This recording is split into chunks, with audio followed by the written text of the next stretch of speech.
S24 আই গৈছে ভাল খবৰ এসএসসি ফালৰ পৰা এমটিএছৰ 4000 প্লাস পোষ্ট মুকলি হৈছে আৰু এতে মাত্ৰ 10 প্লাস ক্যান্ডিডেটে এপ্লাই কৰিব পাৰিব আৰু এপ্লিকেশন আজিৰ পৰা যোৱাকালিৰ পৰা আৰম্ভ হৈছে অৰ্থাৎ 22 মাৰ্চৰ পৰা আৰম্ভ হৈছে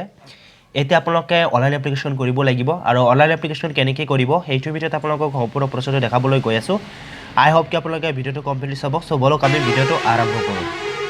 সো এতে তাৰ আগতে এপ্লাই কৰাৰ আগতে কিছুমান কথা আপোনালোকে জানিব লাগিব যেটো আমাৰ এমটিএছৰ 2022 পোষ্ট মুকলি হৈছে এটা 4000 প্লাস পোষ্ট আছে আৰু এতে কোৱালিফিকেশন হাইয়েষ্ট কোৱালিফিকেশন আপোনালোকে মিনিমাম কোৱালিফিকেশন লাগিব আপোনালোকৰ 10 পাস আৰু আপোনালোকে এপ্লিকেশন প্ৰসেছটো হ'ব অনলাইন তাৰ পিছত আপোনালোকে এপ্লিকেশন ফিজটো আপোনালোকে যিসকলে ওবিসি তাৰ পিছত আৰু জেনাৰেল ক্যান্ডিডেট হয় তেওঁলোকে 100 টকা তেওঁলোকে অনলাইন পেমেন্ট কৰিব লাগিব আৰু বাকি যিসমূহ আছে অৰ্থাৎ কিছুমান ওমেন বা মহিলাসকলে এটো পেমেন্ট কৰিব নালাগে ওকে তে তেওঁলোকৰ কাৰণে পেমেন্টটো মাফ কৰি দিয়া হৈছে এক্সেপ্ট কৰি দিয়া হৈছে সো এটা আপোনালোকে আবেদন কেনেকৈ কৰিব হেতু আপোনালোকক দেখাই আছো সো আপোনালোকে ডিটেইলছ চোৱাৰ কাৰণে আপোনালোকে যদি আপোনালোকে অধিক জানিব বিচাৰে তেনে ক্ষেত্ৰত আপোনালোকে এটা হাৰ পিছত ssc.nic.in এটা হাৰ পিছত আপোনালোকে দেখা পাই আছে লেটেষ্ট নটিফিকেশন এতে দেখা পাই আছে 22 মাৰ্চ 2022 আপুনি এতি ক্লিক কৰি দিব ক্লিক কৰি দিয়াৰ পিছত গোটেই পিডিএফটো আপোনালোকৰ আহি যাব আৰ পিছত আপুনি গোটেইখিনি ভালদৰে চাই ল'ব লোৱাৰ পিছত এতিয়া আপুনি কি কৰিব লাগিব প্ৰথমে ৰেজিষ্ট্ৰেচন কৰিব লাগিব যদি আপুনি প্ৰথম এতে ভিজিট কৰিছে বা যদি আপুনি আগতে এপ্লাই কৰিছিলে তেনে ক্ষেত্ৰত হে ৰেজিষ্ট্ৰেচন নাম্বাৰ আৰু পাছৱৰ্ড দি আপোনালোকে লগইন কৰিব লাগিব যেহেতু মই আপোনালোকক নতুনকৈ কেনেকৈ কৰিব হেতু দেখাই আছো এতিয়া নতুনকৈ অহাৰ কাৰণে আপুনি কি কৰিব নিউ ইউজাৰ যেটো আপোনালোকে দেখা পাই আছে তাতে ক্লিক কৰিব আৰু এইটো লিংক মই আপোনাৰ ডেসক্ৰিপচনত পাই যাও তাৰ পৰা আপুনি ক্লিক কৰি ডাইৰেক্টলি আহি যাব পাৰে সো তাৰ পিছত আপুনি যেতিয়া আপুনি নিউ ইউজাৰত ক্লিক কৰিব প্ৰথমে আপোনালোকে ৰেজিষ্ট্ৰেচন কৰিব লাগিব আপোনালোকে ওৱান টাইম ৰেজিষ্ট্ৰেচন কৰিব লাগিব সো এতে চাওক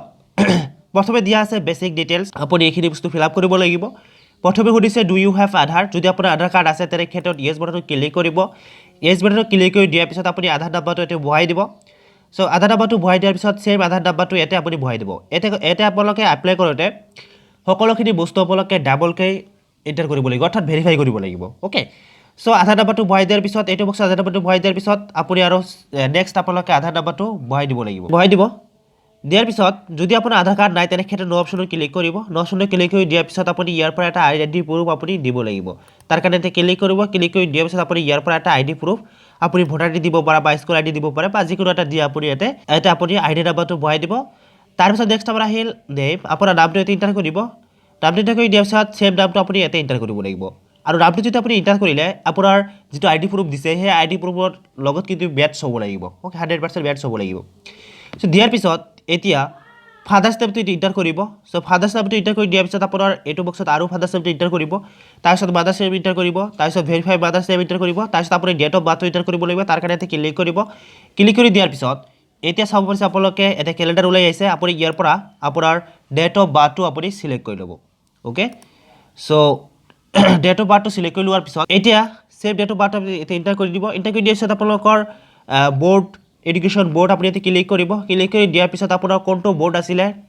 10ৰ ক্ষেত্ৰত এটা central board of secondary education CBSE যদি আছিল তেনিটো দি দিব আপোনাৰ কোনটো আছিল আপুনি ইয়াৰ পৰা আপুনি জাস্ট সিলেক্ট কৰি ললেই হল ওকে সো এইটো বক্সত আপুনি হে সেম আপোনাৰ বোৰ্ডটো সিলেক্ট কৰি লব তাৰ পিছত আপোনাৰ ৰোল নম্বৰটো সিলেক্ট কৰি লব ৰোল নম্বৰটো সিলেক্ট কৰি লৈছে আপোনাৰ ভেৰিফাই ৰোল নম্বৰ অৰ্থাৎ সেভ ৰোল নম্বৰটো আপুনি এডিট কৰি দিব তাৰ পিছত পাছিং ইয়াৰটো আপুনি সিলেক্ট কৰি লব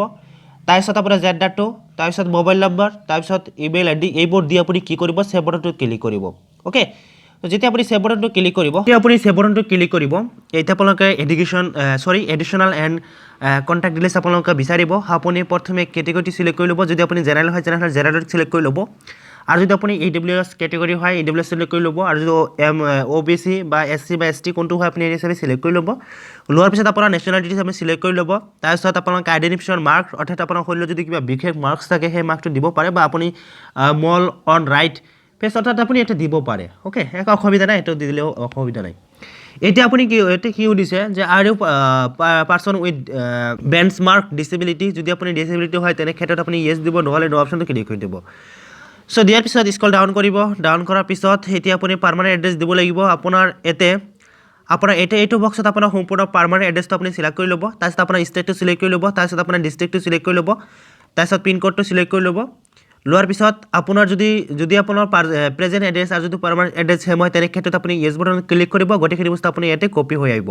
অ'কে যদি আপোনাৰ পাৰ্মানেণ্ট এড্ৰেছ আৰু যদি প্ৰেজেণ্ট এড্ৰেছ যদি বেলেগ হয় অৰ্থাৎ ছেপাৰেট হয় তেনে ক্ষেত্ৰত আপুনি নো অপশ্যনত ক্লিক কৰিব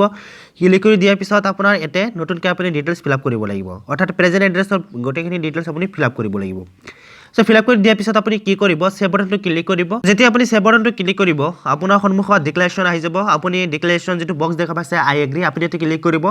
ক্লিক কৰি দিয়াৰ পিছত আপুনি ফাইনেল সাবমিট যিটো আছে তাতে ক্লিক কৰিব ক্লিক দিয়াৰ পিছত আপোনাৰ ৰেজিষ্ট্ৰেশ্যন সম্পূৰ্ণ হৈ যাব এতিয়া আপোনাৰ সন্মুখত এনেকৈ আহিব আপোনাৰ এইখিনি ডিটেইলছ আপুনি দিয়া থাকিব আপুনি অৰ্থাৎ যিখিনি ডিটেইলছ আপুনি ফিল আপ কৰিলে এইখিনি ডিটেইলছ দিয়া থাকিব আপুনি স্ক্ৰল ডাউন কৰিব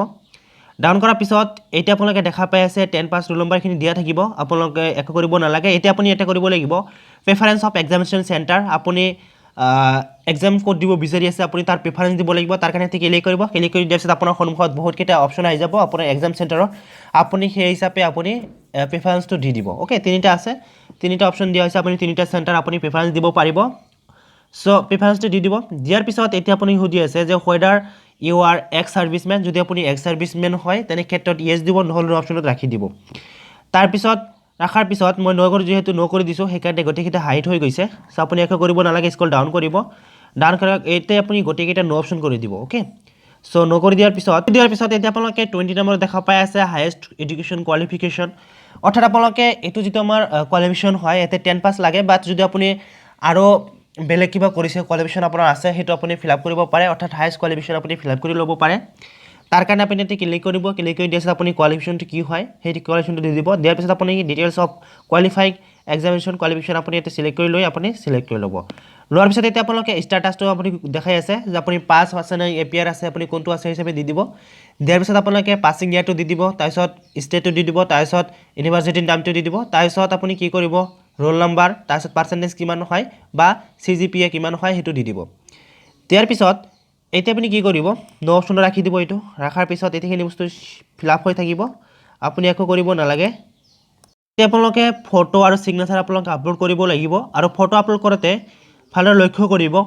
আপোনালোকে ফটো আপলোড কৰোঁতে এইটো চাব পাৰিছে আপোনালোকে কিমান KB আপোনালোকে 20 KBৰ পৰা 50 KBৰ ভিতৰত আপোনালোকে ফটোটোৰ সাইজ হ'ব লাগিব আৰু যদি সিগনেচাৰৰ সাইজ দিয়া হৈছে তো সিগনেচাৰৰ সাইজটো দিয়া হৈছে এটা আপোনালোকে দেখা পাই আছে 10 KB to 20 KBৰ ভিতৰত আপোনালোকে হ'ব লাগিব আৰু কিছুমান স্ক্ৰল ডাউন কৰিব আপলোড কৰি দিয়াৰ পিছত whether the photograph the has been taken on after আপুনি ইয়েছ বাটন ক্লিক কৰিব সো এইটো যিটো ডেট দিয়া থাকিব আপুনি সেইটো ইয়েছ ক্লিক কৰি দিব কৰি দিয়াৰ পিছত স্ক্ৰল ডাউন কৰিব ডাউন কৰাৰ পিছত আপোনালোকে ডিক্লেৰেশ্যন আহি যাব আপুনি ডিক্লেৰেশ্যন বক্সত এতে আই এগ্ৰি যিটো আছে তাতে ক্লিক কৰি দিব ক্লিক কৰি দিয়াৰ পিছত আপোনালোকে যিটো দেখা পাই আছে যিটো কেপচাৰ কোড দেখা পাই আছে কেপচাৰ কোডটো বহাই দিব বহাই দিয়াৰ পিছত আপুনি প্ৰিভিউ অপশ্যনটো ক্লিক কৰিব প্ৰিভিউ অপশ্যনটো যেতিয়া ক্লিক কৰিব আপোনাৰ সন্মুখত গোটেইখিনি ডিটেইলছ আহি যাব যেতিয়া আপুনি প্ৰিভিউ অপশ্যনটো ক্লিক কৰিব আপোনাৰ সন্মুখত ফাইনেল অপশ্যনটো আহি যাব আপুনি ফাইনেল সাবমিট কৰি দিব কৰি দিয়াৰ পিছত আপোনাৰ এপ্লিকেশ্যন সম্পূৰ্ণ হৈ যাব সৰি আপোনালোকে ফাইনেল সাবমিট যেতিয়া কৰিব তাৰপিছত আপোনাৰ পেমেণ্ট কৰিব আহিব আপুনি পেমেণ্টটো কৰাই ল'ব সো যদি আপোনাৰ পেমেণ্ট কৰিবলগীয়া হয় অৰ্থাৎ যদি আপুনি জেনেৰেল হয় বা OBC হয় তেনে ক্ষেত্ৰত আপোনালোকে 100 টকা পেমেণ্ট কৰিব লাগিব আৰু বাকী যিসমূহ আছে তেওঁলোকে পেমেণ্ট কৰিব নালাগে অ'কে সো এইটোৱে আছিলে ভিডিঅ'টো যদি ভিডিঅ'টো ভাল লাগিল তেনে লাইক কৰিব আৰু চেনেলটো ছাবস্ক্ৰাইব কৰি ৰাখিব এনেকুৱা ধৰণৰ ইনফৰ্মেটিভ ভিডিঅ' পোৱাৰ বাবে ৰাখিছোঁ কাৰণে বাই